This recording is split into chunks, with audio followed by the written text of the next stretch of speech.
Jesus. Yabulisa ebusuku in the name of Jesus.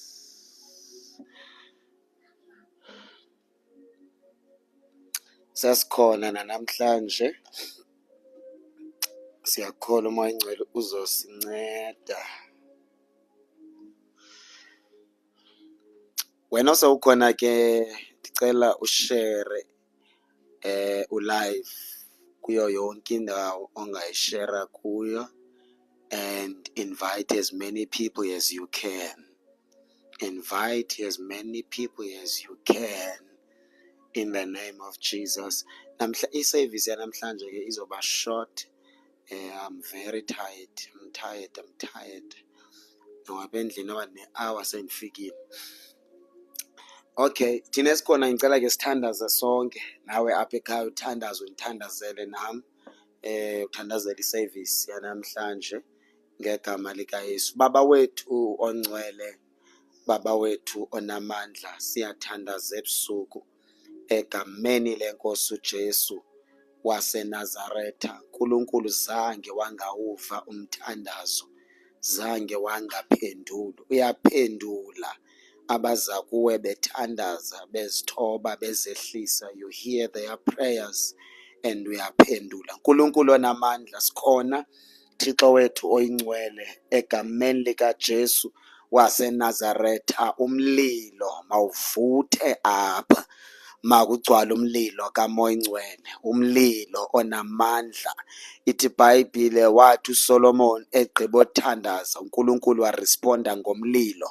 Baba wethu onamandla, we pray for this service ukuthi igcwala amadangatya omlilo, kugcwala ipresence kamoya oyingcwele, abantu babanjwe ngumoya ingcwele, abagulayo baphiliswe ngumoya ingcwele, abanemimoya bakhululwe ngumoya ingcwele ngegama likaJesu. Everything ebambekile in the spiritual world, in the physical world, mayibreakwe ngamandla omthandazo ngegama likaJesu. Esihlangene singabazalwane, Baba wethu onamandla, all over the world, silapha size kuwe moya oyingcwele, sithembe wena. Thetha nathi Holy Spirit, we are ready to receive from you Nkulunkulu onamandla, Nkulunkulu oyingcwele egameni likaJesu. Let imvuselelo enamandla align your church nawe, ngoba kuyavakala ukuthi there are vibrations of revival in South Africa.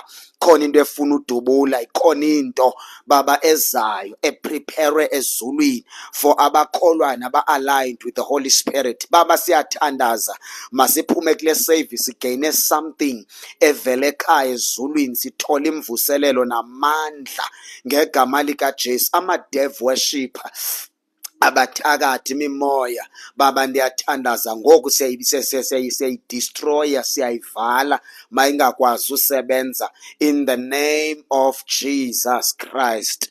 Baba ndiyakholwa sekunjalo ngegama lenkosi uYesu, amen. Thank you Jesus. Siyabulisa kwaba late.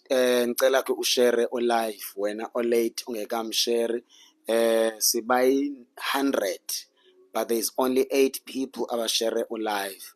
When ulindeni, please share ulive in the name of Jesus and keep tapping the screen egameni likaJesu. You can also repost. Yenza nje as long abantu bazofumaneka, uNkulunkulu abancede. Ungabi ngumzalwane onomona ofuna uncedakala yedwa. Share na kumom, ndiyababona abanye bayashare, ndizibuza uba wena ulindeni. What are you waiting for? In the name of Jesus, in the name of Jesus. Wena ongena data, we declare in the name of Jesus, uNkulunkulu uyakunceda uperform imiracle. Awuzudinga idatha, ayizuphela. Wena ohlutshwa inetwork, in the name of Jesus, the devil is a liar. Akho network ezokuhlupha namhlanje, sizokhonza nje kahle in Jesus name. Sikuday 4 namhlanje sisenza le revival. Sikuday 4. Remember, the purpose yale revival is to align the church nomoya ingcwele, because there are vibrations of revival ezivakalayo ukuthi uNkulunkulu there's something afuna ukuyenza ngami nawe. lento andiyithethi kuba ndivele kuba ndifuna udonsa abantu, no. Vele i-revival ayiqali ngabantu abaninzi, iqala ngabantu abambalwa. Kwi-New Testament imvuselelo iqale ngabantu abayi-2, yaqala ngoJohn the Baptist evulela uJesu indlela. Ithi iBhayibhile nendlela awayigqoka ngayo uJohn the Baptist, wayegqoka isikhumba senkamela esidla ubusi nezinento nje, wayengadli ngendlela erayithi, wayenganxibi ifensi, engahlali kwiindawo ezifensi. But ithi iBhayibhile xa ithetha abantu basuka from Jerusalem eGalili all over besiyomamela uJohn the Baptist. Uthi xa ethetha uJohn the Baptist uthi, I am the voice crying in the wilderness. Oh my Jesus. Kune message engike ndayishumayela last year ndathi i-wilderness is the university of the believers. If you are a believer and the Lord is going to use you, you must go to university. That university is the wilderness. You must go at the desert. That's where you'll be tested. Testwa ingandlela zonke, your faith, your salvation, your patience, your self-control, your obedience, your faithfulness, everything about you will be tested. A desert, that's the university amakholwa before you graduate. And if uzange uye e-university uyabonakala ukuthi lo mzalwane akanazo imark ezichaza ukuthi usuka phi e-university.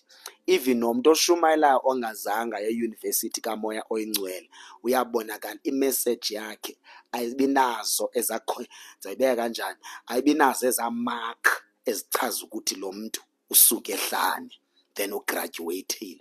Uyabonakala noke waya khona ehlane wazi graduate yena ngokwakhe ingengomoya ingcwele wamenzela igraduation. Apha kwaNkulunkulu we skip no class. Akwenzelelelwa noba abantu bangakwenzelelela esikolweni ukuthi hayi no ungadlulela kwenye iclass. When it comes to God ayisebenzi kanjalo.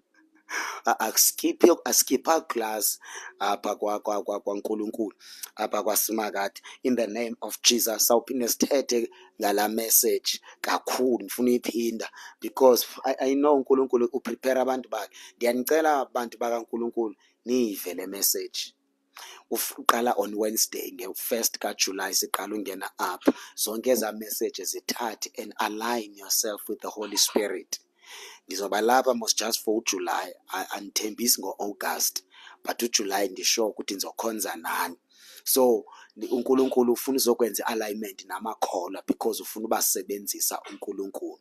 So kufuneka uyazi ke ukuthi xa ngumzalwane ke kwenzeka uNkulunkulu akuthatha akusehlane until kufika ixesha le-graduation. Abanye bade bafele khona, abanye bade bangagraduate, especially if abanayo indlebe kamoya.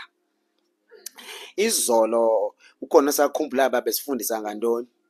I-message yayizolo ibisithetha nge-spiritual attacks, besifocuse kule nto spiritual attacks ukuthi now you are born again and you have received the gospel of Jesus, like the real gospel of Jesus Christ. Yebo, ndibhubhe ngathi siseyunivesi, ngathi uyatitsha, ngathi kune-assignment kufuneka siseklasini la. Kubani lo? Noba. Siseklasini. This is university. If ulapha you must come with your bowl so that uzokwazi ureceive because kuyaphakwa la. Nami ndigena into ezininzi. So besithetha nge-spiritual attacks izolo, sazivelela zonke ukuthi uSathane usebenzisa i-demon temptations, i-deceiving just to oppose you. Saveza ku-attack ngamaphupha, ama-negative thoughts, influence abantu around you to attack you. Kunamadimoni akwi-mission aspecialize ngo-attacka wena. Sathetha ngama-portals nama-spiritual gates and spiritual doors ukuthi uSathane ngena kanjani, ku-attacka kanjani. Sathetha ngengqondo ne-meditation njalo njalo. Yebo, yes, sabe sesiveza ke isolution kwezo zinto ezo. Sicela kuba isolution you must trust in the authority of Jesus. You must resist the devil through faith and obedience. That you pray, pray consistently, that you live in holiness, that you run away from sin, that Jesus conquered the powers of darkness through his death and resurrection. Sathi thina we are more than conquerors because of Jesus Christ.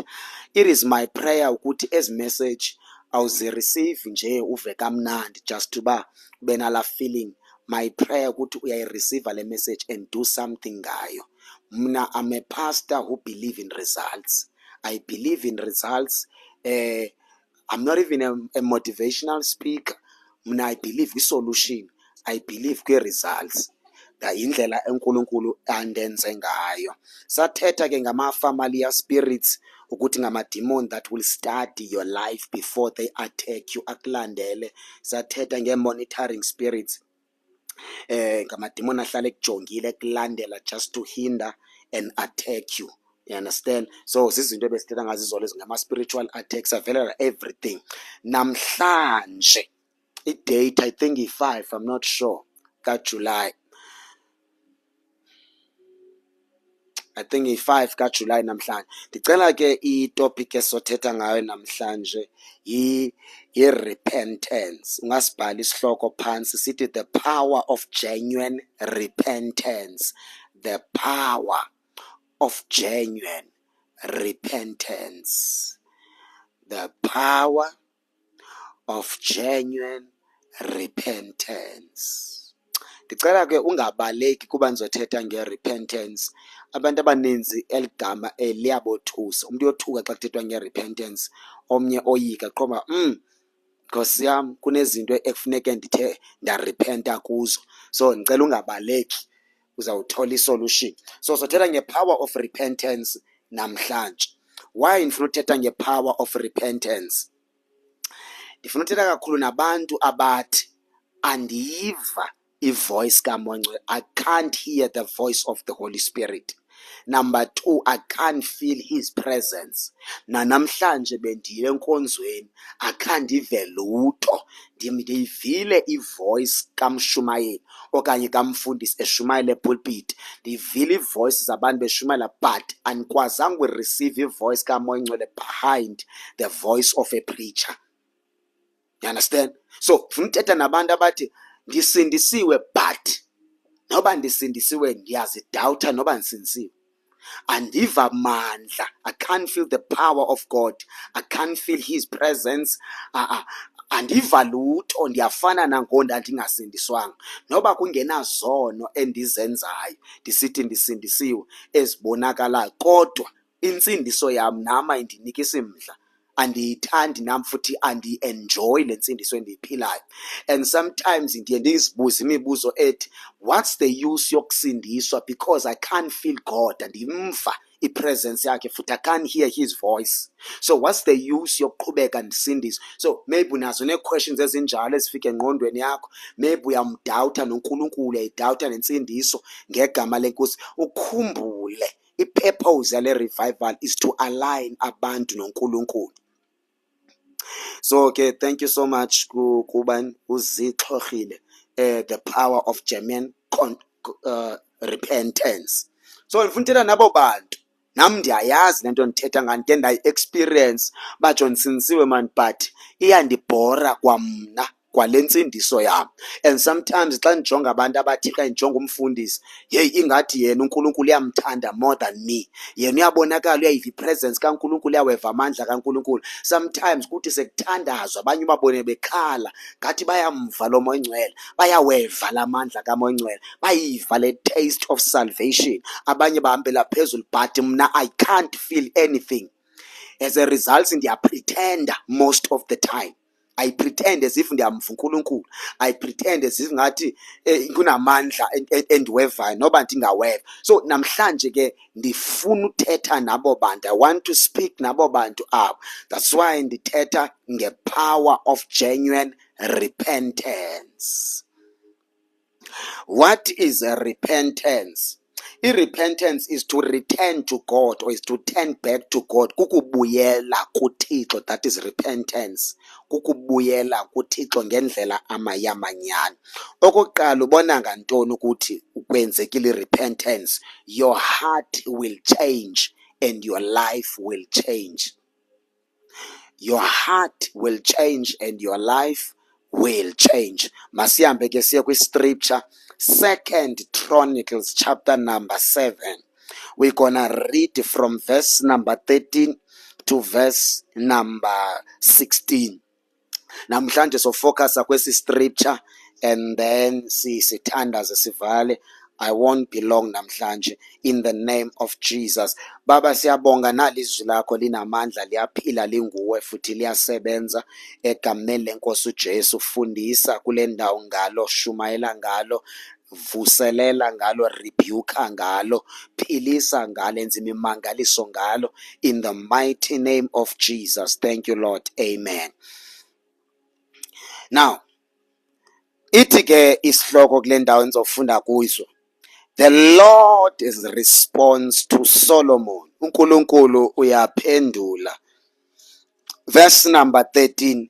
At times I might shut up the heavens so that no rain falls, or command grasshoppers to devour your crops, or send plagues among you. Asiphinde, at times I might shut up the heavens so that no rain falls. Uyabona kule ndawo endifunda kuyo, ayikho ipain efana nale yothi usindisiwe but uve ngathi izulu livalekile kuwe. Ungumzalwane but ingathi wena awunayi access yongena in the presence of God, noba uthandaza kwa umthandazo wakho awumotivate kwa wena, awuva lutho kwasemthandazweni wakho, awutholi response kwasemthandazweni wakho. Uba ngangena i-fasting, kwakule fasting yakho awufumani results and awufumani lutho. Loo nto leyo i-painful kakhulu. Ubheke enkonzweni, uthi sewusenkonzweni awuva next. Uthi noba uthandaza ukhala, awukhali ngoba usiva i-presence of the Holy Spirit, but ukhala ngoba usiva ingathi izulu kuwe livaliwe. Ibhlungu kakhulu ke loo nto leyo. That's why sithi apha umbhali kule ncwadi uthi, at times I might shut up the heavens so that no rain falls. Uyayazi endaweni xa imvula ingasatholakali, fumaniseke uba isanethi imvula, hey, kuloo ndawo kuba buhlungu kakhulu, bakhona imbalela, ifemani, bakhona indlala, noba kunezinto oziplantile azikwazi ukhula because imvula ayisanethi. Kuba njalo xa ungumzalwane ungasayiva ipresence kaNkulunkulu, ungasaweva amandla kaNkulunkulu, ungasayiva itouch, ungasava lutho nasemthandazweni, nakwifasting nasenkonzweni. And xa kunjalo in your life zininzi chances ezokubana ungayilahla insindiso, uyilahla ivangeli, because into endiye ndayifunda about insindiso, xa usindisiwe ufuna usindiswa ube umva lo okusindisileyo. So at times I might shut up heavens. That's very painful ukuva ngathi livaliwe izulu. Uthi xa uthandaza umthandazo wakho ngathi kunendawo oblocka kuwo. Uba ngathandaza ngathi kunendawo onyuka umthandazo wakho, uve ublocka somewhere. Ungene ko-YouTube, ungene ko-TikTok, ungene everywhere, umamele intshumayelo, kuthethwa ngento ezininzi, kuthiwa even if maybe you can pray 8 hours izinto zakho zingalunga. Uba ngajonga, hey, kunzima kwaloo 3 minutes because andimva kwa uThixo. That's why sizothetha nge-genuine repentance. Now masiqhubeke sifunde. Izothi ke ngoku, or command grasshoppers to devour your crops. Ufumaniseke uba everything ebizwa ngegama lakho is destroyed, financially, spiritually, yonke into ebizwa ngegama lakho bangayijonga is destroyed. Ngathi kunemimoya ene-power to destroy everything ebizwa ngegama lakho, to a point where you even doubting your own salvation, udawuta nokuthi uNkulunkulu unamandla. Kulapho uzoqala khona uqomba, hey, ezaa ntshumayelo zithi azilahlwa amadlozi, abalahla abantu bakuni, zibuya apha ezaa ngqondo ezithi maybe ndenza imistake ngokulahla amadlozi. omnye end up eyothwasa, omnye end up eyohlabela amadlozi, omnye atshintsha inkonzo. Especially now in the last days yenzeka kakhulu lento abantu batshintsha inkonzo, omnye akhonza apha aphuma akhonza apha, omnye aphuma apha aye phaa, omnye azitshintsha, which means abantu bakhangela i-connection with God. People are looking for God. Noba bekhona besemabandleni, but people are looking for God because kunalento ingathi kubo livaliwe izulu. Noba umuntu sene-faith ngathi livaliwe izulu. So masiqhubeke. Verse number 14. Then if my people who are called by my name will humble themselves and pray and seek my face. Now, xa uzokwenza a genuine repentance, nansi indlela yokwenza i-repentance. Number one, you have to be honest. You have to be honest. You have to be truthful xa uzokwenza i-repentance. Especially xa uya kuNkulunkulu. uNkulunkulu akekho interested kuma-gimmicks, i-games ukudlala. Xa uya kuNkulunkulu, don't joke. Because into yokuthandaza, it's not a joke. Into yokuya kuThixo, it's not a joke. Into yokufasta, it's not a joke. Kubuhlungu ufasta but ungatholi results. And awubikho motivated uphinde ufaste because there are no results. Awubikho motivated ukuthandaza because there are no results. So xa uya kuNkulunkulu zazi ukuthi ndio-approacha umdali wezulu nomhlaba, ndio-approach uNkulunkulu ndingumntanakhe. That's why I sit apha. Then if my people who are called by my name.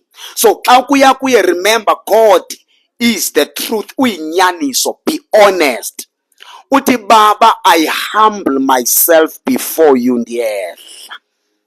And ube somxelela yonke inyaniso. Umuntu owazi inyani yento eyenzeka kuwe nguwe. Mna there's no need uba ndizama ukuprofeta ukuba kwenzeka ntoni. Amnye umuntu kandifonela mfundisi, ungabe ubona ntoni ngami kwamoya? Ndithi ndiboni kwanto, futhi ndibe ndingaboni kwanto nyani ke. Ayikho need yoba ndide ndizama ukuprofeta okanye ukukhangela iprofesi. Nguwe owazi inyani, nguwe ozazi uba ubetheke phi, udinga ntoni, ithini isolution. So xa uyo-approacha uNkulunkulu on his throne, step number one, yi-underline esi scripture.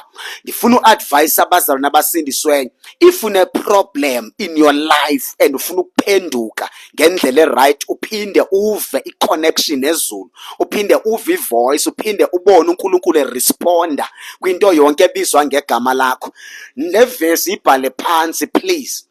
If my people who are called by my name will humble themselves. To humble yourself is when uzehlisa phambi koNkulunkulu wehle, uthathe pride uyibeke phansi, laa nto yokupretend ingathi right ube ungekho right, laa nto yokupretend ingathi powerful ube ungekho powerful, laa nto yokupretend ingathi uNkulunkulu uyakusebenzisa ube uqomba hayi ku-operate igift but yena andimva, andiyivi connection. So njengomntana kaNkulunkulu, humble yourself before God, wehle ubheke ezantsi, and emthandazweni wakho sumbribe uNkulunkulu. You cannot bribe uNkulunkulu. Ungazama umjija ingalo nge-fasting, ungazama umkotela ama-scripture amaninzi njalo njalo, vele ungqale straight kwi-problem. Uthi Baba ndingiyelo ndingiqaphelani. Futhi noba ungathatha isitulo uhlale kanje ngami xa uzokwenza inkonzo ye-genuine repentance kuNkulunkulu, noba uzothi ushawute xa uthandaza, ube honest. Uthi Baba ndinguyelo, ndisisehluleki somzalwane, ndiyohluleka endleleni yokusindiswa. Njengoba ndisohluleka endleleni yokusindiswa, ndohlulwa ngu-1, 2, 3, 4, 5, 6. Uthi xa ethetha umprofeti uEzekiel uthi uNkulunkulu khupha kum inhliziyo yelitye and undinikeze inhliziyo kamoya. Yabo umuntu okwazi ukwenza umthandazo okuba honest nokuba truthful kuNkulunkulu, because you cannot lie kuNkulunkulu. Don't even lie, don't even xa uyopretend yothandaza kuNkulunkulu, suyothandaza because you are going there to waste your time and your energy. When it comes to God, be honest. Ngixelele inyani, uthi ndiyohluleka mna Thixo, hlutshwa ziinkanuko, hlutshwa ngu-1 2 3 kunezono endizifihle. Ithi iBhayibhile umuntu onesono osifihlayo akaphumeleli. You will not prosper if ufihla isono. So noba sesiphi isono, noba sibonakala ngathi sincinci, but iba honest kuThixo because ufuna uphinde uve i-connection. Uziva ndihamba naye, ndi-connected kuye. I can feel his presence, his power. I can hear ivoice yakhe. Kubuhlungu usindiswa uyazi ivoice kaMoya Ongcwele but awusayiva. Kubuhlungu uthi uwazi amandla omthandazo but awusa-experience power emthandazweni. Number 2, awusatholi ama-responses emthandazweni. Kubuhlungu ungena i-fasting but awutholi results. Sometimes khawume ngofast kuhlale phansi ukuyothetha noNkulunkulu, ube honest before wenza ifasting. And sometimes na before wenza umthandazo wokumworshipa nokumpraiser, khawuke wenze la mthandazo wokuba honest. Xa umzekelo wone umzali wakho, uNkulunkulu umjonge njengomzali because God is a parent. Umjonge njengomzali, xa ungenzanga kakuhle uyozithoba kumzali. Even kwayitone yakho, kwayindlela yoku-approacha umntu xa ungenzanga kakuhle, uyazibonakalisa ukuthi uyazisola. You humble yourself, uyazehlisa uthi andenzanga kakuhle, and zimenshine zonke izinto ongenzanga kuzo kakuhle kuNkulunkulu. Ube 100% honest. Don't lie, don't pretend. And ndingathanda lo mthandazo uwenze uwedwa. Noba awudanga wenza phakathi kwabantu abaninzi. Sometimes uNkulunkulu uyakwazi ukuprovoka ngomshumayeli.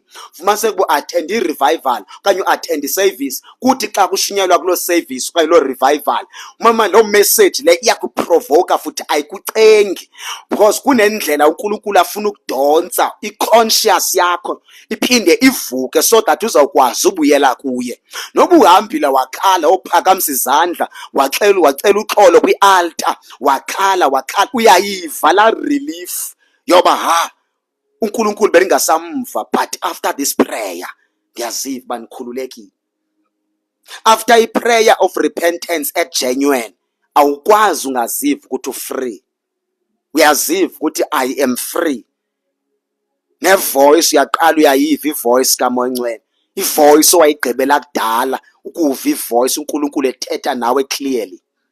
Ubona amehlo wakhe eqala evuleka, ubona inhliziyo yakhe iqala ukuva ukuthi uNkulunkulu ukhona. Connection, laa nto imnandi, taste ye-salvation. Ke nathi nishumayela apha ndathi kwizinto zonke kufuneka ungavumi lahleke the joy of your salvation.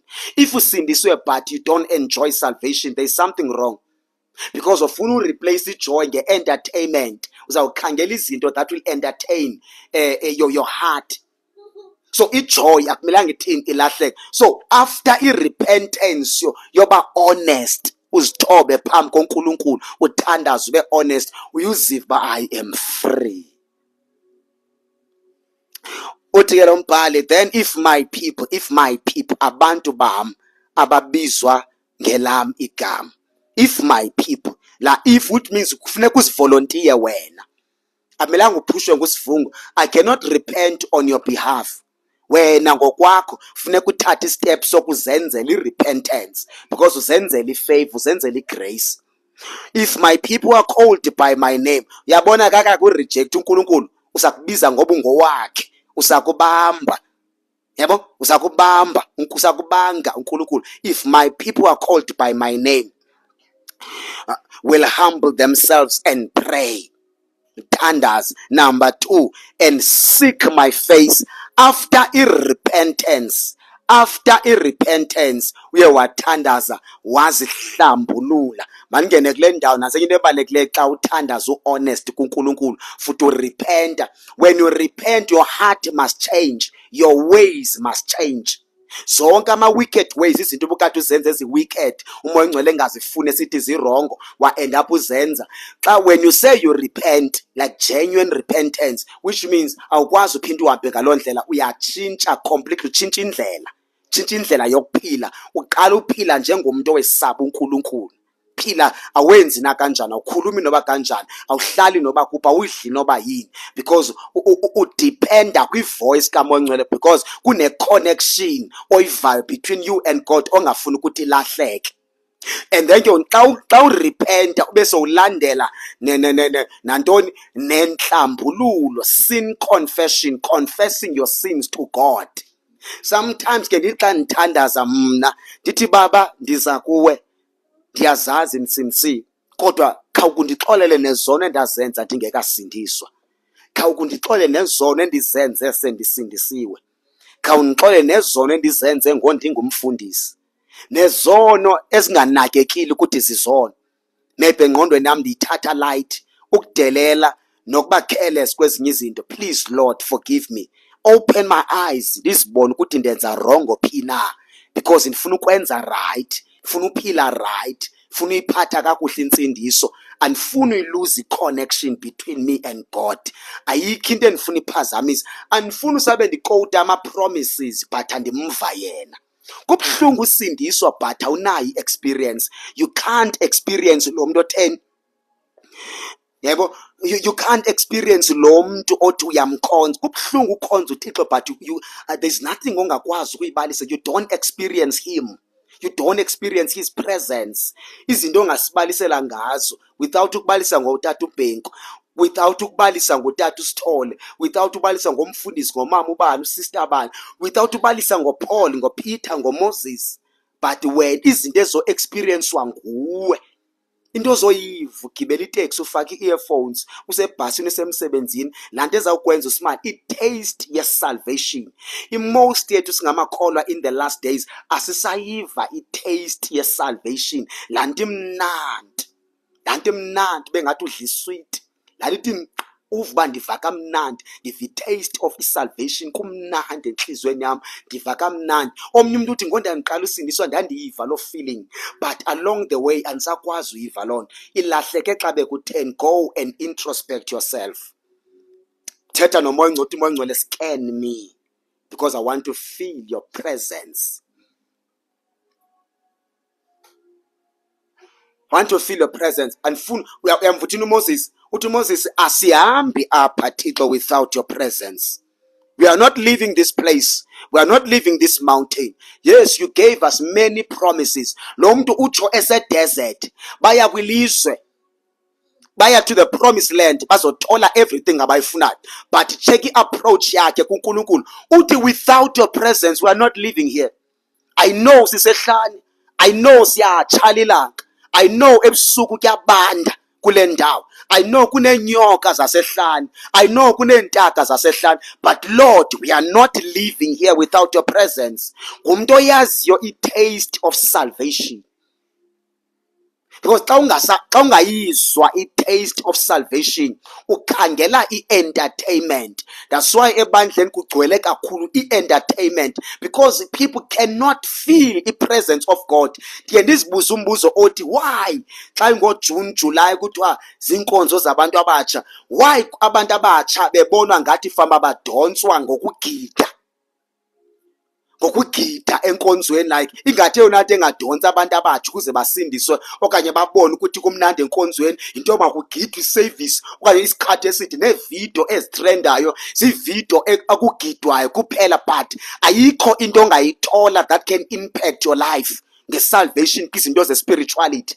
Ingaba nyhani abantu abatsha sibabona njengabantu abafuna kukugida, but when it comes to spirituality ku-empty kuba bazi lutho. So uMoses uthi hayi, never. If we have to die in this mountain, we will die in this mountain. Asiyi a promised land. There are many promises in the Bible esibhaliweyo nge kingdom of God. I know in the last days, if uyitholanga kakuhle ivangeli kaKristu, noba sewunazi i-blessings zakhe, sometimes kunzima kwa u-enjoy i-blessing kaNkulunkulu xa ungasayivi i-presence, because the greatest blessing in the kingdom of God kukuva i-connection naye, nala taste of salvation. Ikwenza ube content, uzibandonele ngathi ndinezinto zonke. Bangathi unento zonke, bangathi unemali, bangathi unento uve ndiva kamnandi. Why? Uva the taste of salvation. Kwingozi ukusindiswa but awusayiva i-taste of salvation. Udipende kwingoma zokugida, and ingoma ezininzi ezixhaphakayo in the last days zingoma ezigidisayo. Zinqabile ingoma ezinepower ezikukhumbuza ngepresence of God. Into engathi yi-presence of God nengathi zisijoy emzalwaneni nasenhlizweni iba ngathi kukugida. There is nothing wrong ukugida, into enhle futhi nam makugidwe kangangoba befuna abazalwane, but kubuhlungu ukusindiswa but you can't feel his presence. Uqhubeka njani ubheke phambili but awuyiva ipresence. That's why ngizothetha nge-genuine repentance, because ndifuna uva i-connection. Ungadipendi kwi-service ka-5 to 8 okanye kwi-service yaSunday ukuze uve la presence kaNkulunkulu. Udipende i-presence of God yinto ekusuppose uba uyiva always. Uthi uye enkonzweni uya uthwele ubukho bakhe, uyohlangana nabanye abathwele ubukho bakhe. Xa nihlangene nithandaza kwehle i-cloud of glory and fill the whole place. It's very dangerous ukulahlekelwa i-taste of salvation. Lanti mnandi, lanti mnandi, lanti kwenza ingase ungahlala wedwa sometimes, lanti kwenza ingase ungaphuma kwi-crowd, kwindawo enabantu abaninzi nesixuku, ngase ungahambi uyohlala wedwa just ukumamela that feeling yokuva ukuthi ukhona nihleli naye, umane usmayila, uthi ungathandazi just because of i-presence kusuke kwehla inyembezi. Ezinyembezi ayizonyembezi ze-pain but uva ubumnandi bensindiso. Bumnandi, ayimnandi nansi into ekuthiwa yinsindiso. Yabona bungathathwa uyofakwa ezulwini uva i-taste yasezulwini, angeke udlale ngokusindiswa. That's why umuntu xa esindiswa kufuneke eyona nto amakayi-experience into yobana kunjani apha yakhona, and indlela yokuva his presence. Xa kuvakala i-presence kaNkulunkulu sebukhoneni bakhe ubambene naye. So if my people are called by my name will humble themselves, pray and seek my face. So laa nto yokuzihlambula ukuziklina, uthi Nkosi ndiyangena, igazi likaJesu ndihlamba ngalo, ishawa yegazi from head to toes ndihlamba ngegazi likaJesu. Zonke izono ezibonakala kum, onke amabala awungcolisile umoya wami ahlanjwa ngegazi likaJesu, ayasuka. Inhliziyo yami, my spirit, my soul, my mind, my thoughts, my eyes, my ears, my nose, my hands, yonke into ebizwa ngegama lami, clean me Holy Spirit, buyise laa nto endiyazi. That's why I said to David, Lord, restore the joy of my salvation, and ungamthathi umoya wakho oyingcwele kum. Very dangerous ukusindiswa uyiva i-taste of salvation, awuyiva laa nto imnandi. That's why funeka uhlale nawe phansi and be honest to yourself, uzicheke ukuthi yintoni livalo uba ndingayiva i-taste of salvation, yintoni livalo uba ndingayiva laa nto emnandi entliziyweni. Uyabona ke xa sele uthandazile warepenta, wenza i-genuine repentance yokutshintsha inhliziyo yakho neendlela zakho, yonke loo nto yenziwa ngumoya ongcwele only if you are willing. Umoya ongcwele is a gentleman. Jesus is a gentleman. He's not like the devil. That's why I see John in the book of Revelation, he's standing at the door and he is knocking, which means he's knocking at your heart. Nkonkoza enhlizweni yakho uNkulunkulu, uthi ndikhona ndingaphandle, open the door for me kuze ndingene ngaphakathi ndizodla nawe. I-repentance it's a door. Izolo bendithetha ngama-portals, spiritual gates and spiritual doors kwi-soul yomntu. So uNkulunkulu xa efuna ungena emntwini, nditshilo mos izolo nathi uSathana ungena ngeento ezincinci kuwe, izolo ndayichaza. NoNkulunkulu xa ezongena kuwe ungena through umnyango we-repentance. You must open the door of repentance. uNkulunkulu azawukwazi ungena, uzawuqalisa ukuva, uzawuqalisa ukuva i-presence. That's why I said to you, Jesu, I am at the door and I am knocking. Open the door kuze ndingene ndidle nawe, nawe udle nami. Ninzi into oyiphosayo ekufanele uyireceive from God. Ezinye izinto awuzozireceive enkonzweni, uzozireceive uhleli nomoya ongcwele, nina nobabini. There are things efuneka ube ne-testimony ngazo without mentioning umfundisi, ukuthi umfundisi wandibeka isandla wandithandazela kwenzeka 1 2 3, but ukuthi ndike nathi ndihleli nomoya ongcwele kwaba nezinto. Yazi kuhle uba umoya ongcwele undincedile ndathola umsebenzi, umoya ongcwele undincedile ndathola umzi, ndathola imali, ndathola i-1 2 3. Why zinqabile i-testimony ezithi ndithe ndithandaza kwenzeka u-1 2 3, kwenzeka u-1 2 3. Umntu akavele ne-testimony yezinto so glorious. Ukubona xa ufunda incwadi yezenzo, kuyibona i-testimony zabapostile kwincwadi yezenzo, akuthethwa ngokuba ndathola imali. Even though zikhona testimony ezinjalo, but ukuva incwadi yezenzo, the book of Acts, that book is the book of the Holy Spirit. When you read that book, you can feel the Holy Spirit. Uve umoya ongcwele ongaka kule ncwadi, uva umoya ongcwele omninzi, uva amandla akhe, uva i-presence yakhe. So after ke wenze i-repentance and sin confession, zihamba zombini ezi, uyaziklina usihlambulule. Xa usowuklini uyaziva ukuthi ndiclean. Uyabona xa wenza lo mthandazo ngegama lenkosi uJesu, usathane uyakwazi ukubalekisa into yobana suthetha ngale. You understand? Athi hayi suthetha ngale apha emthandazweni akho, yeke wethu. Yayibona uNkulunkulu is the God of grace. God is the God of grace, but still umnyango okungena kaNkulunkulu emntwini i-repentance. That's why the first message yashunyelwa nguJesu ithi repent therefore. Urepent is a doorway, indlela ekungenwa ngayo. Repent therefore, for the kingdom of God is at hand, which means the kingdom of God is reachable. Yakwazi, uyaphatheka, yabambeka, yangeneka kwi-kingdom of God. That's why I said repent therefore. Xa kuthiwa repent, which means open the door for me.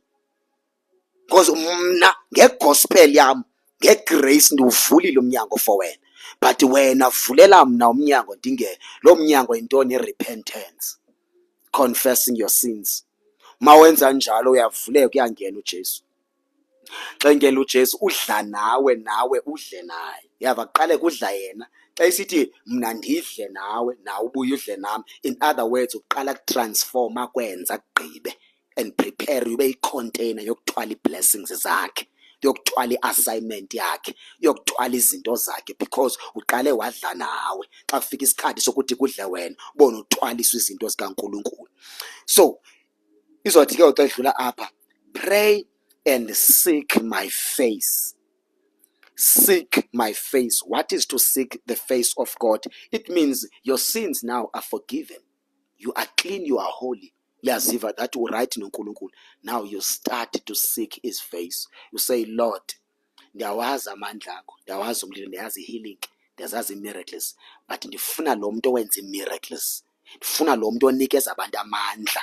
Ndifuna lo muntu obangela abantu baxolelwe izono. Ndifuna umphilisi. Ndifuna lo ndiyayibona i-healing, ndiyayibona i-deliverance, ndiyayibona i-anointing, ndiyayibona i-power of the Holy Spirit, ndiyazibona i-gifts of the Holy Spirit, but I want the one that gives gifts. Lona onikeza ngogcobo, lona onikeza ngamandla. Uthi Baba ndifuna wena, reveal yourself. Siveze andehli kule ntaba until you reveal yourself. Bambane nawe Thixo emthandazweni. Xa uphinda ubuya on the following day, uthi Nkulunkulu ndisaze ngala agenda yoba ndizofuna wena. I'm seeking your face. Ungalahlekiswa zii-message ozozithola on Facebook, on TikTok, kuthiwa already sengaphakathi kuwe, what's the use yokumfuna? Message enjalo yakubetha urelaxe, yeke uzixakisa, uyawuend up ungenawo uThixo wakho om-experienceayo. Udepende kumshumayeli wasepulpiti oko, but wena as a person, because zange ungene kwi-room of seeking his face. Uthi Baba ndifuna wena, reveal yourself. Uthi uPaul seneminyaka eshumayela, sebhilda amabandla, uthi xa efika eFilipi uthi ndifuna ukumazi kunye namandla ovuko lwakhe. I want to know him and the power of his resurrection. uPaul bephilisa abagulayo. uPaul wayene-encounter kumathafa aseDamasco. uPaul wabekwa izandla, wabhabhadiswa ngomoya ongcwele, wathandazela abantu, wakhomanda ama-evil spirit ebakhupha ebantwini, wavula amabandla, ii-branches eCorinthe, ePhilippi, eColossians, zonke ezi ndawo evula amabandla. But still usathi uPaul, I want to know him and the power of his resurrection, which means you do not stop to seek the face of God. That's why Jesus every day in the morning while it was still dark, he would go on the mountain and seek the face of God. Uthi baba izolo operate ngamandla athile ngogcobo oluthile kodwa ndizofuna wena. Ngoba namhlanje lolunye usuku, it's not yesterday, lolunye usuku ndifuna wena, reveal yourself. Ziveza, I want to see you. Yazi uNkulunkulu uyathanda ukuziveza xa uthandaza sometimes uwedwa. Thandaza uwedwa uqomba umjonga ke andikafuna utitsha ngeprayer. Iprayer idinga ezi zinto ziyi-2. Idinga i-patience ne-endurance. Idinga ukunyamezela nesineke. Patience and endurance umthandazo. Xa uye emthandazweni sometimes just go deep and dig deeper. Thi baba ndifuna wena. Khala ugqibe usitha ndehla ndiphume kule room funa wena. I remember komnye unyaka u-2017 ndavuka ekuseni ndayothandaza this plan bandizokwenza i-1 day fasting. I-curtain indlu endandikuyo ndathatha icarpet ndayibethelela indlu yabamnyama. Ugqama ndathatha ifowuni ndayifaka ku-flight mode ndayicima. Ndayibeka phaa andafuna kwawubona ixesha uba ngubani ixesha. Ndazazi ukuthi kulaa ndlu ndingene ngo-5. Ndaqala uthandaza ngoko non-stop ekuseni from 5 o'clock until u-7 walate. Praying non-stop. Uba njalo xa ufuna uThixo ndazivalele endlini. Thandaze ndikhale, ndikhale xa ndigqiba okhala ndiphinde ndiqhubeke ndithandaza. Because ndithi ndifuna wena, reveal yourself. I want to know you personally. Ndifuna ukwazi lo mntu igrace yakhe eyandikhupha eklabhini yandithatha ndasindiswa out of billion souls in the world. Why God did you appoint me ukuthi ndisindiswe? Into le yakumotivate, into le yakuphusha ukuthi uqaphela nsivungu ufanelwe ngumusa wami ukuthi naye asindiswe. Isandla sakho san-appointa phakathi kwabangani, phakathi kwabantu befamily, phakathi kwabantu abanemali nabangenamali, nabafunde nabangafundanga. Into le yadonsa uThixo kum, Lord, I want to know you. Ndiyaqala u-experience amandla anje. Mna lo ndisisidakwa, mna ndisisijoli, mna ndilixoki, mna ndinguzonweni, mna ndenza into ezirong. Into le attracte uThixo. Akhange ndimfuna, azange ndathi Lord ndifuna wena, azange ndathi ndifuna usindiswa, kodwa nguye oze kum wazithoba wandidonsa ngegrace yakhe ndasindiswa. Ekusindisweni kwam nda-experience ukuthi izinto ebendi-addicted kuzo zaphela, andazi uba zabreyikhwa yini, kodwa ndazi uba ziqhawukile. After ziqhawukile nda-interested to know this God. Ndathi I tried uyeka utywala bungayekeki. I tried ukwehlisa izinga lokujola but kungayekeki. Ndizama ngandlela zokungenzeki but kwathi xa kufika lo Thixo owandikhupha eklabhini ndasindiswa, ndathi sendibuyela eklabhini ndiyodakwa, yathi ivoice, you don't belong here anymore. Kwaba nzima ndi-enjoy utywala. Yinto le, I want to know this God. Funa ukumazi lo Thixo. Xa ndifunda eBhayibhileni kuthi uMoses wavula ulwandle ngenduku kwavuleka. Hayibo, nguThixo njani? Ngulo Thixo lo owandivakashela nam, ngulo wavakashela uMoses. Xa ndifunda ngoAbraham, hayibo, ngulo Thixo lo. Xa ndifunda ngoJacob, Joseph, Moses, Jesus Christ, the apostles, oMary, ndifunda ii-wonders ezenziwa ngulo Thixo. Kwakhula la hunger nala taste ethi I want to know this God. After repentance kwakhula ihanga yokufuna ukumazi nofuna ukumbona. Qoma ndifuna ukumbona. Lord, reveal yourself. That was my prayer. Ngela xesha uThixo nandimfuna nyani. Ngamanye amaxesha ndivuke ekuseni ndihambe ndohlala ethafeni ndedwa ndiphethe iBhayibhile ndiripote ndithi ningandiphakeli, nawuva kumba ndawudlanini, ninganikhangeli, ndizawuhlala naye. Vuke ekuseni kusemnyama ndiyohlala naye. Xa ndifika andiyelanga ifowuni yami iba ku-flight mode, andifuni into ezondiphazamisa. Ndithi baba ndikule ntaba bendilapha izolo ndabe ndizofuna we ndiselapha nanamhlanje ndisamile. Reveal yourself. Ngikwazi uba ndingama phambi kwabantu ndithi I'm representing the powerful God but andikwazi. Ungubani? Reveal yourself, I want to know you. Ukuba waziveza kuMoses ndithi ngubani mna? Ngiyayibona i-testimony kaMoses. I want my own testimony yokuthi ndiyamazi. And in doubt, you've revealed yourself to Paul, you reveal yourself to Peter, you revealed yourself to Mary, you revealed yourself to abantu abaninzi. But Lord, here I am. I want to see you. I want to see you. I want to see you. Reveal yourself, Lord. Banjalo ke umuntu after repentance ungenwa ihanga ufuna ukumazi, because ayisekho into evalekile. Nomthandazo wakho yawuva usangqubeki kwi-roof. Most abantu xa beqala ukusindiswa bawenzi lo mthandazo, the prayer of seeking his face. Umuntu uyasindiswa sesithi moya ngcwele ndifuna umsebenzi, moya ngcwele ndifuna into ethile. Akho wrong ufuna umsebenzi because vele uyayidinga imali. Moya ngcwele ndifuna unxiba kakuhle. Mhlambe ebandleni ubona abantu be-blessed benento zonke, ukomba hayi istandard salapha Nkosi yami siphezulu, nami ndifuna unxiba kakuhle, Nkosi nami ndifuna uba nesuti. Can you believe mna ndile minyaka mininzi ndisinziwe kodwa ndandiqala ukunxiba isuti entsha ngo-2021 ngoDisemba, a brand new ephume shop. But for many years ndisinziwe ndingayinxibi isuti, futhi wawunothi ucima famba andiyithandi. Ayikuba ndiyithanda okanye andiyifuni, but isimo sasingekavumi and umthazandazo wam oyi-one. Reveal yourself. I want to see you. I want to know you. Ungubani?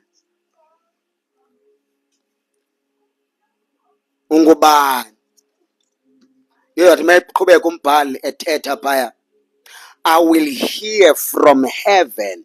Hi, my God. Uyava? When you usenza umthandazo wokurepenta, God will hear your prayer. Yazi pain yothandazo bengathi awuvi umthandazo wakho. And I will hear from heaven. It's a promise. I mean, God will hear your prayers. Step number, ufuneka understand ama-principles of his kingdom, ukuthi uNkulunkulu usebenza kanjani. I-repentance ne-confession, sin confession, it's a gate angena ngayo. Then you seek him. I will hear your prayers from heaven. Now xa ninyusa imithandazo nicela, before yokwenza imithandazo ithi cela uzophiwa, funa uzofumana, qonkqozo uzovuleka. Okay, uyenze nje lena nje imithanda, yebo. So uthi I will hear, uzawukuva. Sesawuvala service namhlanje izoba short. Yebo, I will hear from heaven and will forgive their sin. Sono sakho soxolela. Sesiphi isono wena onaso uSathana kumangalela ngaso ngoku? Sesiphi isono uSathana kubambe ngaso? Sesiphi isono sifihlayo esithi noma kuyashunyelwa uva nasi sireport singiphilisa kabuhlungu? So God is more than willing to forgive your sins. Without repentance akulukho uxolelo lwezono. So kufuneka urepente zixolelwe izono. You understand? So uthi ngoku I will forgive their sins. So God is willing to forgive your sins, all of them. Noba uthi xa usijongile isono sakho uthi hey andisiboni ngathi singaxolelwa ezi. He's willing to forgive. He's willing to forgive. Wena uyafuna na uxolelwa, uyafuna uncedakala, uyafuna ukhululeka, uyafuna usihlangula, sifuna isandla sakhe sikukhuphe le ndawo uSathana kubambe ngayo. Kuthi isono esifihlwayo sibangela ubungaphumeleli. Yazi ipain uSathana kubamba ngesono. Hayi man, uNkulunkulu uyasithanda. Andinawo amagama okuchaza uthando lwakhe. I have no words chaza uhlobo asithanda ngakhona. So I will forgive their sins and restore their land. Izolo ndithethe kakhulu nge-restoration yakho naye, kodwa namhlanje ufuna uthetha nge-restoration yokubuyiswa kwezinto zonke ezilahlekile. Xa kuthethwa nge-land, kuthethwa ngo-business, kuthethwa ngayo yonke into ezisa i-prosperity in your life. It could be your career. Xa kuthethwa nge-land in the Bible, uyaxhomeka ukuthi yini kuwe i-land. Is it your career? Is it your business? Is it your job? Is it your what? What is your land? Is it your ministry? What is your land? Then I will restore umhlaba wami. I will restore their land. Azothi verse number 15, my eyes will be open. My eyes will be open. Isono besikade sibangela uba uThixo kube nzima bakujonge, but after repentance genuine and sin confession uvulekile umnyango, then amehlo kaNkulunkulu ayakwazi ukujonga, because uNkulunkulu akakwazi ujongana nesono. Uyabona umoya ingcwele, uNkulunkulu, God the Father and the angels, the minute usesonweni babaleka kakhulu apha. It's only Jesus ophinde ezazoku-approacha, uza kuwe uJesu ekhala athi mntanam ndakufela, ndiyakucela buya. Nguwe owileyo, nguwe othatha idecision yokumlahla obuyela ezonweni, kodwa iphinde ibe nguye ezoguqa kuwe uJesu ezokucenga, because une-grace too much and akafuni ukuluza.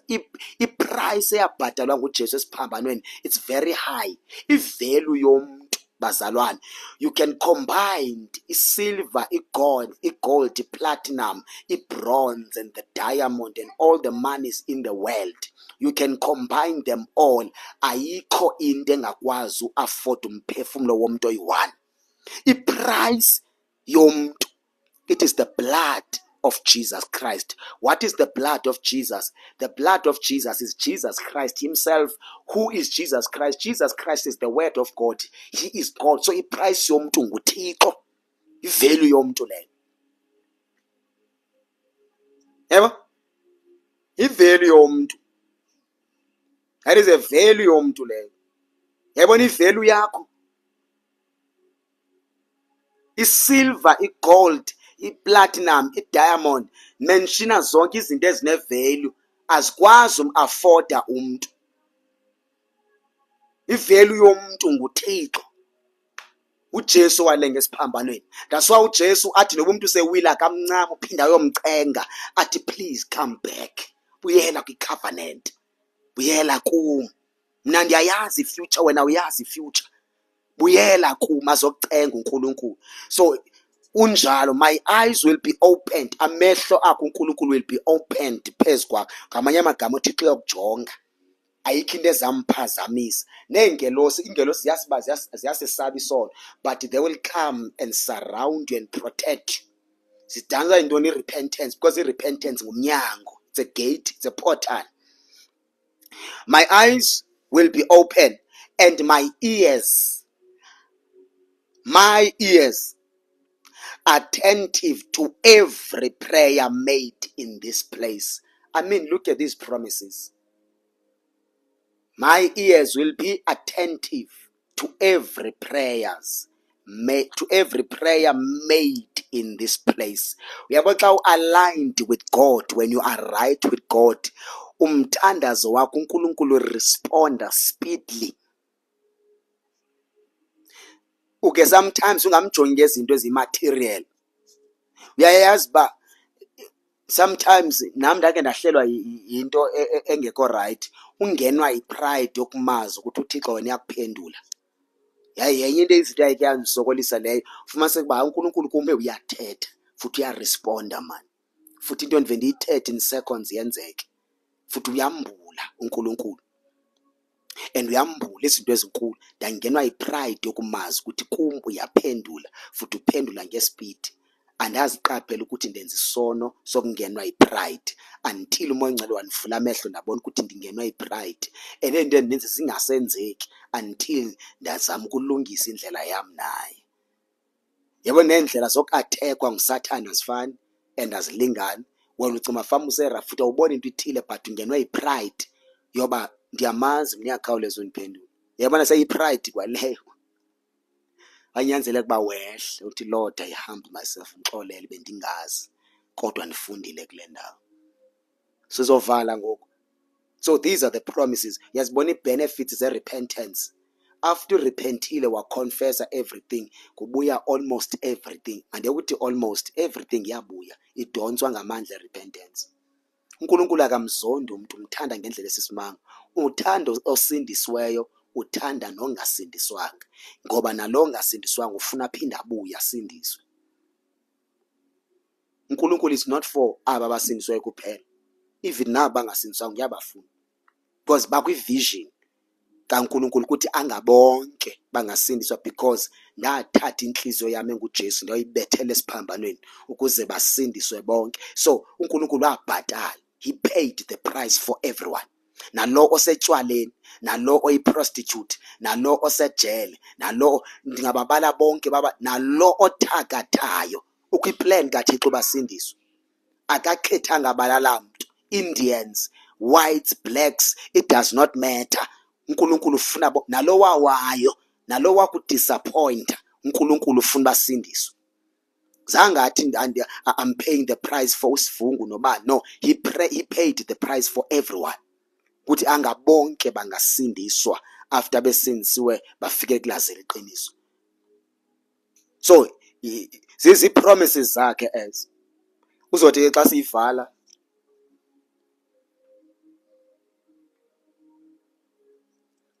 izathi xa siyivala siyavala sivala verse number 16. Verse number 16, for I have chosen this temple and set it apart to be holy, a place where my name will be honored forever. I will always watch over it, for it is dear to my heart. Bamboo verse number 16, when the Lord says, I have chosen this temple, what is this temple? The temple is you. You are the temple of God. That's where God lives. uNkulunkulu akahlali kwezi auditoriums esizakhileyo kulamikhukhu kwezankonzo. He does not live there. Yindawo esikhonzela kuyo uba xa kunetha singanethwa imvula, xa kutshisa ilanga singatshili ilanga. That is not a temple, just indlu esiyakhile. You are the temple of God. You are the house of God. Uyindawo yokuhlala uThixo. Isakhiwo auditorium cannot contain God. The only thing and the power to contain God ngumntu. So we are the containers of God. So we are the temple. For I have chosen this temple. I am chosen by God to carry him. Thixo ufuna uhamba ngam kulo mhlaba, ufuna uphila kum, ufuna ukwenza into ayithandayo ngam in this dying world. Azothi xa edlula pha, and set it apart to be holy. Yava, why set apart to be holy? So mna uNkulunkulu into I-expecte kum is to walk in holiness, is to live in holiness, is to live a clean life, so that kungazibakho nto emphazamisayo. My heart belongs to God. My mind belongs to God. In fact, everything and now belongs to God. Because ndingowakhe, I am set apart. Singabantu abanjalo thina. We belong to the kingdom. What is a kingdom? The kingdom is a nation of God. Sisizwe sikaNkulunkulu. We are a nation of God. We are a kingdom. And in this kingdom, akunamZulu, akunamXhosa, akunaMpedi, akunamlungu, akunabani. We are the sons of God. All of us. Noba ngingabheki eAmerica, bekufama xa ngena kwibandla labazalwane ndizive uba ndisekhaya, ndibe welcomed. Nomntu osuka kwenye indawo xa siza kwindawo endikhonza kuyo azive welcomed, because we come from one family. We belong to one family, and our father is one, and his name is God. Sazalwa ngenxeba likaJesu, sazalwa esiphambanweni, saproducwa sisiphambano thina. We are one. Zulu, Xhosa, everyone. And ebandleni afuneka ngingene i-tribalism. Ba ngumZulu lo, man ngumlungu lo, man ngumXhosa. No, i-tribalism I belong, which means there's something wrong with your salvation the minute uqala ubanjalo. Let me tell you something ngengozi yoba ngumuntu one problem ye-tribalism xa usindisiwe.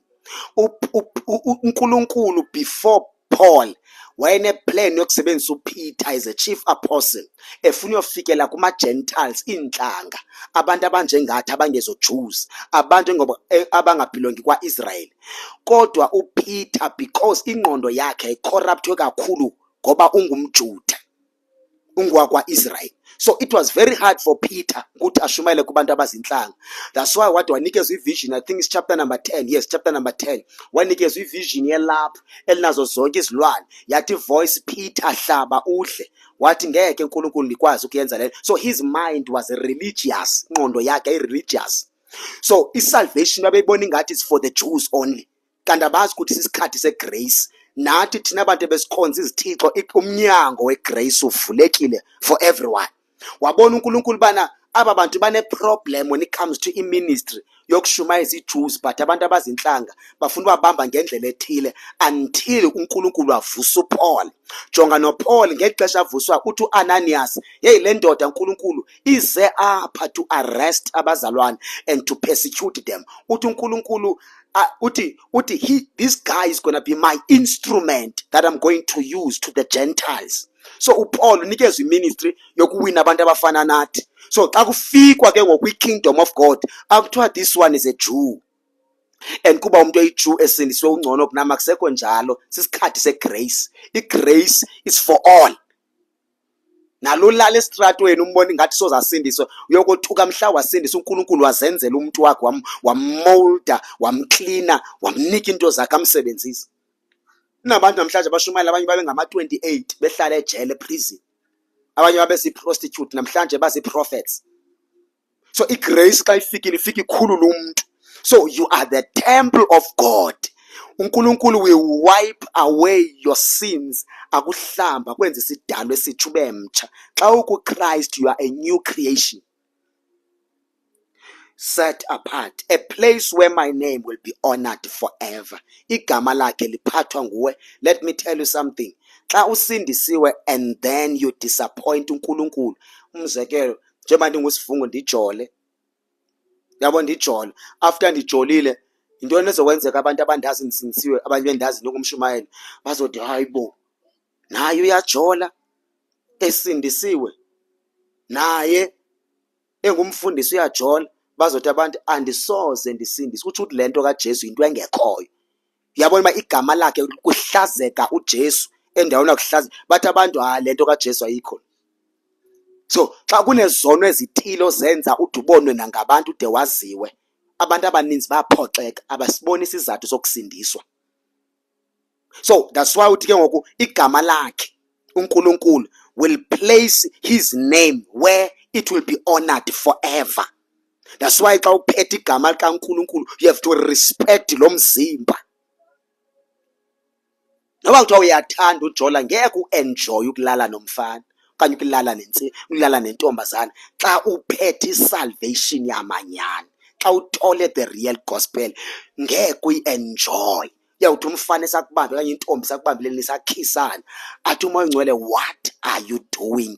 And your conscience will judge you ukuthi lento endiyenzayo ayikho right, and uzawuziva ulahlekelwa zinto zikaThixo, uve ziyemka into zikaNkulunkulu, uzawuva ipain.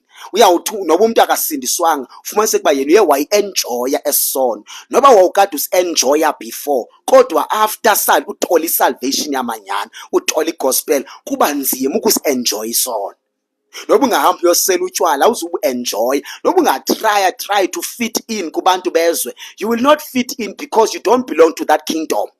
Wakhutshwa kwi-kingdom of darkness waziswa to the kingdom of light.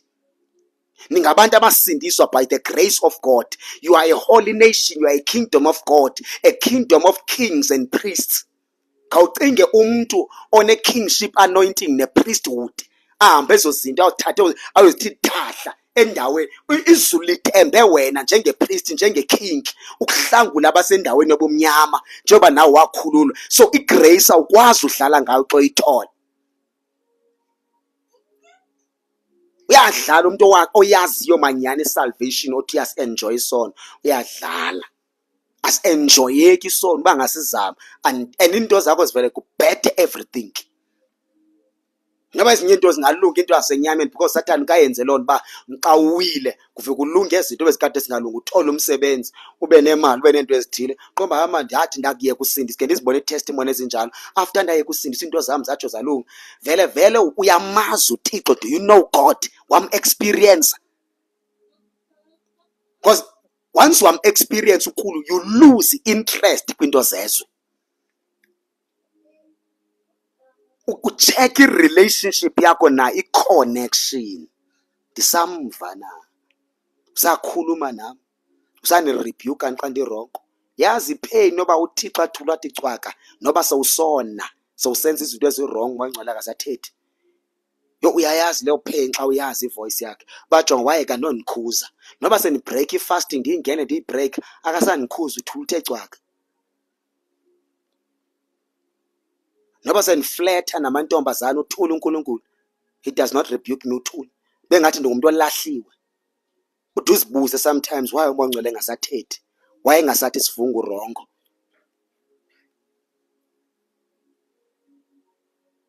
Noba wena uzazi ngathi u-useless, awukho useless after uthole i-salvation, after uthole i-gospel. Awusekho useless. Igrace ikuthathile yakushape, yakumolda, yakwenza waba ngumuntu waba sisidalwa esitsha, yathathwa ipast yakho yangcwatywa. yafa. Wena wafa noKristu wavuka naye, wavuka wembetha umzimba wenkazimulo.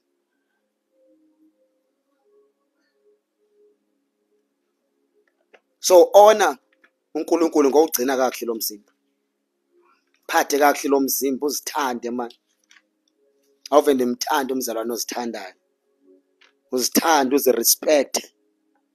Uzithande, uzirespect njengomzalwane. But you are not like that, for you are a chosen people. You are chosen. We are closing now. You are chosen. You are chosen. You are a royal priest, a holy nation, a God's very own possession. As a result, you can show others the goodness of God, for he called you out of the darkness into his wonderful light. Wakhutshwa esihogweni wena. Wafika uNkulunkulu isandla sakhe sineminwe emithathu sawukhupha esihogweni. Wakwenza wangowakhe. Wangowakhe wakwenza waba ngowamhle uNkulunkulu. uNkulunkulu uyamthanda umuntu. Xa usinisiwe irepentance masiyenze bazalwane. Sihlalo sive connection. Message namhlanje sayivala. uNkulunkulu andibusise. Close your eyes. Father, in the name of Jesus, uNkulunkulu ophilayo, we pray for umusa wokuphenduka. We pray for the grace to repent and to confess our sins. Yes, we are born again. We know ukuthi grace ikhona. We know ukuthi izono uyazixolela. But namhlanje we humble ourselves before you, Lord. Please forgive us our sins. Xolela izono zethu. Neziyamo engcwele esazifihla sathi soze sazihlambulula. Sathi ezizono soze sathetha ngazo. Kodwa namhlanje semadolweni phambi kobuso bakho. Siyakhala nenyembezi, kunepain ephuma enhlizweni. Xolela baba izono zethu until nathi side sive ukuba sixolelwe. Wena uyaxolela uNkulunkulu, uyasihlambulula isono somuntu. uPetros wamphika uJesu kathathu. Kodwa uJesu wathi mevuka engcwabeni, wathi nimbize noPetro eze. Igrace yakho injalo. Baba wethu onamandla, sizozithoba, sizokwehla singabantwana bakho. Silihlazile igama lakho. Sikuphoxile in public, sakuphoxa in private, sakuphoxa naphambi kwabantu. Asenzanga kakuhle kuwe moya ngcwele. Isikhalo sa everyday esithwe enhlizweni apho sidisappointe khona uNkulunkulu. Baba silihlaza igama lakho nabangakholwayo bade balose interest kwisalvation. Bayibona ingathi into engenamandla isalvation. Bayibona into enganikisi interest isalvation. Kodwa namhlanje siyehla siyazithoba baba wethu onamandla ngoba izwi lakho lithi if my people who are called by my name will humble themselves, pray and seek my face, I will hear their prayers and forgive them. Father, we pray in the name of Jesus. Xolela izono zethu. Xolela baba nezono zabazali bethu, nezono zoba womkhulu, every kind of sin, every kind of inequity. Father, we pray for the grace of the Lord Jesus. Igazi elinamandla elaphuma emzimbeni kaJesu liphalala for bonke abantu. Elo gazi malichitheke namhlanje. Baba lihlamba izono. Masiuve amandla kamoya oyingcwele hlambulula izono. Ngegama likaJesu waseNazaretha. Baba nimalehla igazi naba abantu bakho bayaklinwa, bayahlanjululwa. Wash away our sins, Lord. Hayi moya ngcwele kwalahleka neqiniso inyani. Noba sesithandaza sathethi inyani, we lie. Even in our prayers we pretend to be right. Noba sesiziva uba sikho right, but Lord we pretend to be right. But namhlanje after this service ufundisa ngegenuine repentance. Moya oyingcwele, we confess our sins. Siyavuma zonke izono ezibhalwe ecaleni kwamagama ethu. Baba wethu onamandla, siziphiki siyazivuma ukuba senzanga kakuhle. Singobani nathina? Asinawo amandla osindisa, asinawo amandla oxolela izono, asinawo amandla osusa isono. You are the only one who's got power and authority to remove isono esibamba umuntu. Baba wethu onamandla, abanye basokoliswa zizono, athi selexolisile xegqiba uthandaza exolela aphinde ahambe ayosenza eso sono. Baba niyathandaza, igrace yakho lowo muntu iyamkhulula namhlanje ngegama likaJesu. Izwa Baba imithandazo yethu, izwa Baba wethu onamandla, ngumzali. You are our Father, you are our Mother. Lord, we humble ourselves before you, Lord. Izwa imithandazo yethu, ngena deep down in our hearts. Search us, Lord. Scan us, Lord. Every room in our heart, Moya Ngcwele, siyavula umnyango we-repentance. Ngena ngaphakathi, make us clean ngegama likaJesu waseNazaretha. Impilo zethu zingase zifane naqala. Baba, sithethelele, senzele umusa, sixolele uNkulunkulu onamandla. Uyaxolela, uyahlambulula ngegama likaJesu waseNazaretha. Wena waxolela uPaul, Baba, siyathandaza nathi, siyazithoba, siyehla. Nkulunkulu wethu onamandla, ngegama likaJesu, wena uyaxolela Nkulunkulu ongcwele. Nalowa enhliziyweni yakho sibona ingathi ngeke abesaxolelwa, kodwa namhlanje kuvuleka umnyango wegrace, kuvuleka umnyango. Naba abantu bakho Moya Ngcwele, ubanikeza another chance yokuyiphila isalvation ngendlela right, yokuyiphila ngobungcwele. Nyanga kaJuly yaphointwe nguwe Baba wethu onamandla to realign your church nawe, ngoba kunemvuselelo ofuna uyenza. Bandla lakho uyalibuyisela kuwe, uyalidonsa. Repentance is a must. Oh, Master Jesus, King of glory, in the name of Jesus, in the name of Jesus. Xolele Baba, sihlambulule, sikline, make us clean, Lord, in the name of Jesus. Hear our prayers. Thembisile ezwini lakho wathi, if we humble ourselves, you will hear our prayers. Make us clean. Siyavuma Moya Oyingcwele egameni likaJesu, sigocagoce. Search us, Lord. Scan us, Lord, in the name of Jesus. Everything esenza singabikho ngcwele before your eyes. Make us holy. Make us holy. Wena Nkulunkulu womusa, you are not here, Lord, to judge us, but you want to clean us. Ngoba igrace yakho iyatholakala. In the name of Jesus. In the name of Jesus. Namhlanje nifundise kakhulu nge-genuine repentance. Namhlanje sifundise nge-genuine repentance. A changed heart and a changed life.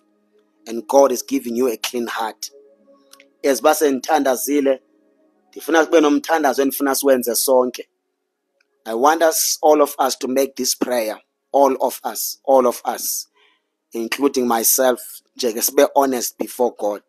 If uyakwazi nje nifuna ukuvala amehlo akho kuloo ndawo kuyo and close your eyes, ke wenze lo mthandazo. Ifocus yakho ngicela ungayenzi belapha ku live. Ndicela ungavumeli into ezokudisturba kuloo ndawo kuyo. Just close your eyes and focus. Connect ngokholo lwengqondo. Zibone ume before Jesus Christ. Bona uJesu ehlele esihlalweni sobukhosi. Ukuvala amehlo xa kuthandazwa kwenzela ukwazi ufocus, ingqondo yakho ikwazi yokuconnecta naye, umoya wakho uconnecta. Ndifuna abantu baqale ukuyiva ipresence kaNkulunkulu, bathi nobe behamba besemsebenzini kodwa bahambe beyiva iconnection nepresence. I want you to close your eyes and have faith. Say these words after me. Lord Jesus Christ, I stand before you and I humble myself. Ndicela undihlambe Nkosi ngegazi lakho elinamandla. Undixolele izono zami zonke neze ndafunga uba soze ndizihlambulule, kodwa namhlanje ndiyazihlambulula. Ndicela Baba undenzele umusa wokuphenduka. Ndiyavuma Nkosi, ndiyahlambula ndiphinde ndibuye ndisenze isono, kodwa namhlanje I humble myself before you. Please, Lord, forgive me. Make me holy again. Make me holy again. Make me clean. in the name of Jesus. Clean my heart, Lord, and clean my mind in the name of Jesus Christ. Yonke imimoya endilandelayo nendi-influence ukuthi ndenze isono, namhlanje Nkosi ndiyayirebuka, ndiyayibhinda, ndiyayirejecta, ndiyayidivosa ngegama lenkosi uJesu. Ndenze Baba ndibe ngcwele njengawe in the mighty name of Jesus. Baba, restore everything elahlwe sisono, everything ebiwe ngamandla esono, namhlanje mayibuye in the name of Jesus. Ndenze Baba ndiphinde ndive connection, ndive isandla, ndive amandla kamoya oyingcwele in the name of Jesus Christ. Thank you, Father. Amen.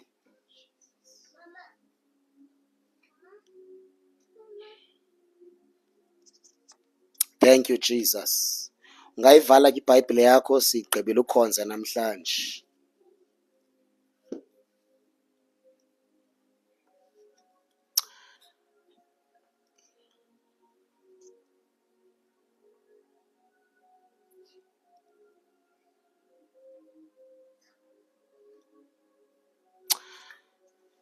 Konze namhlanje iphelile. Siyabonga kakhulu bazalwane for uattenda. uNkulunkulu anibusise nonke. Siyayivala iservice. Usinisiwe ngoyizono zakho zixolele. Noba usinisiwe but ungasekho right noNkulunkulu right. But if in your spirit kunento ethi khawukuthandaza ukuthi ungene fasting, because sometimes it's very important ukwenza fasting yokuziklina. Ungaceli lutho but ukuziklina. You understand? Balekile naleyo ke ifasting. Abazalwane abaninzi ke bebecele ungena ifasting. Bebecele ungena ifasting most yabazalwane izolo.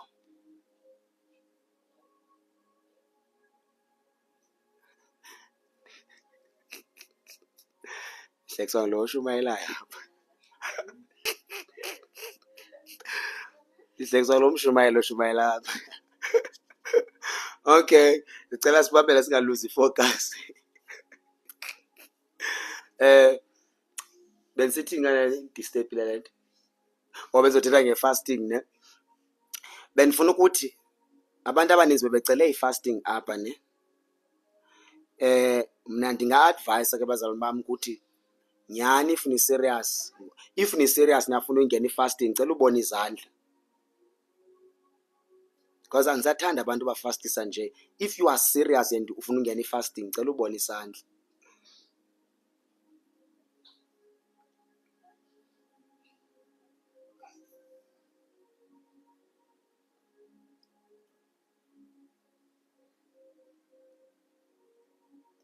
Okay. Nazi izandla zininzi abantu abafuna ungena ifasting. Ndiyacela ke in my spirit apha emoyeni wami ngaske since sizokhonza uJuly wonke xa senza le fasting ke senze le nkonzo yokuziklina, yokuziklina, like yokuziklina. Ndifuna ke siyenze le fasting according to the book of Psalms chapter number 51. According to the prayer of David, Psalms chapter number 51. Psalms chapter number 51, le fasting ngicela siyenze according to that chapter. Uzosifundela ke ekhaya, uzuyifunda mna. Uyifunde yonke la chapter ukuthandaze and uthi go deep emthandazweni wakho. And uthandazele nazo zonke into ezalahleka in your life neza spiritual. Uke uthandaze ne-restoration uzibuyise. Ndiyacela ke apha ku TikTok senze just 2 days, not 3, but 2 days starting from tomorrow until Tuesday after i-service. So break on Tuesday after i-service. Xa ukuma period kulungile mfundisi. Yes. Ngoba kwi-periods uyangena i-fasting. If kuthiwa uyingena i-fasting kwi-periods hayi ayikho loo nto.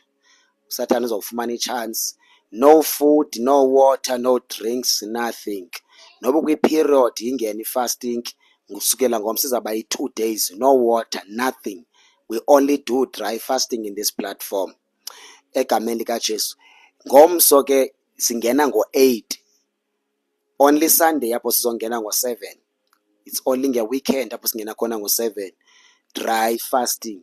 Bazalwane bami endibathandayo, andizukwazi uniphusha kule fasting during the day because ndizoba busy, especially this week. Nendawo endizawuvukela kuyo nangomso ekuseni, the whole day ndizabe ndingekho, even na Tuesday. So le fasting wena zithandazele, hlala noNkulunkulu, ziphushe. Sizwana ne? Sibonane ngomso ngo-8 ebusuku.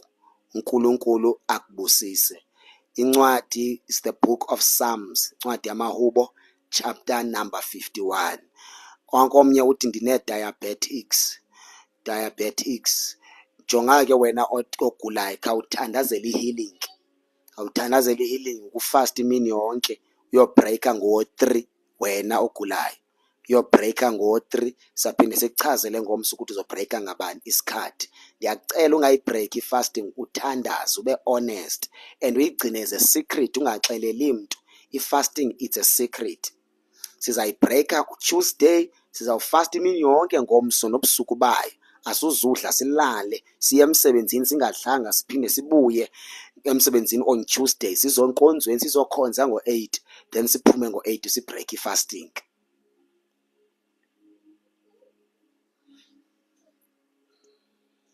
Ivakele ne?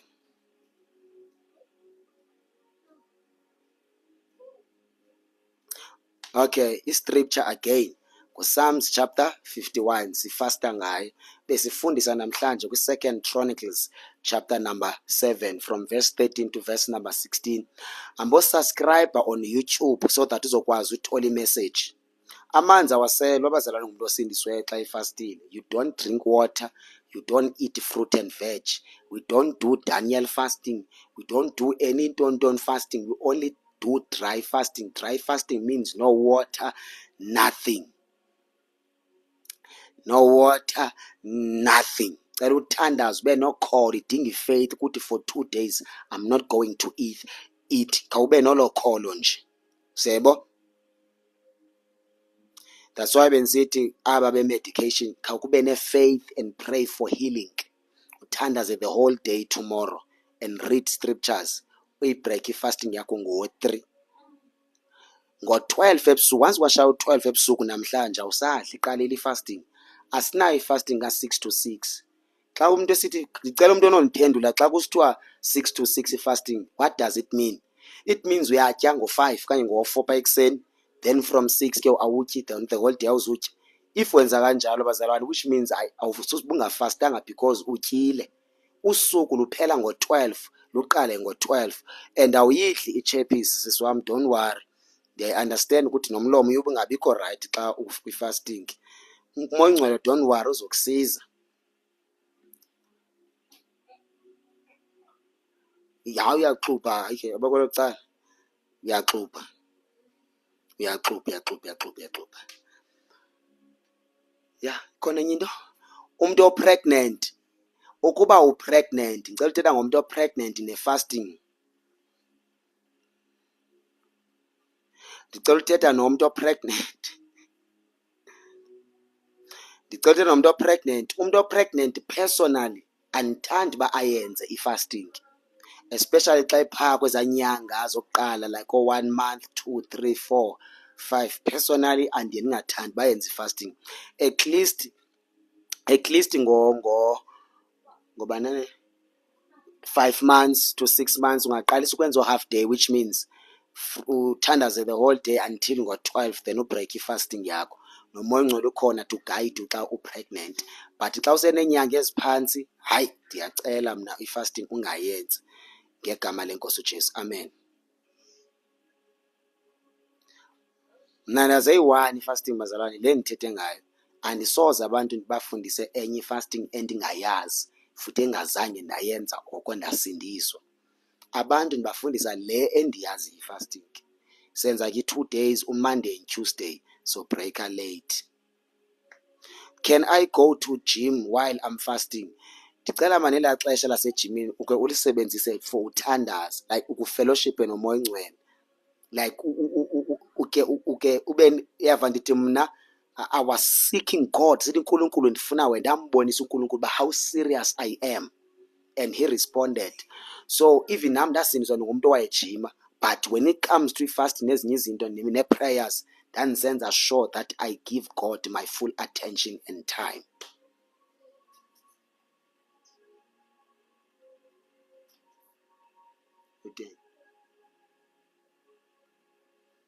If ke uyancelisa, uzawufast uyancelisa, nawe uzawuva maybe ungabhreyikha phaa ngoo-3 okanye phaa late, if ingane yakho idiphende apha, nawe uzawuva apha kuba hayi ziyabuya ngoku maybe ndingayibhreyikha i-fasting. Nawe uzozivela nomoya oyingcwele ukhona. Sizawubhreyikha on Tuesday late xa siphuma enkonzweni ka-8. Likusekhona kodwa ibandla liya-understand. We're meeting tomorrow, papa yini bazalwane. Yho, ndikhathele. Hayi, fasting, it's all about i-sacrifice. It's a sacrifice. Uyasacrifice xa wenza i-fast. Kwayena uba uthi awuzutya the whole day, uyasacrifice. It's a sacrifice. Uzoya emsebenzini ufastile uphinde ubuye ufastile. Yeyalapha ke, yeyaba balapha le fasting, uyifihle. Papa yini ke bazalwane bam, uNkulunkulu anibusise. Amen.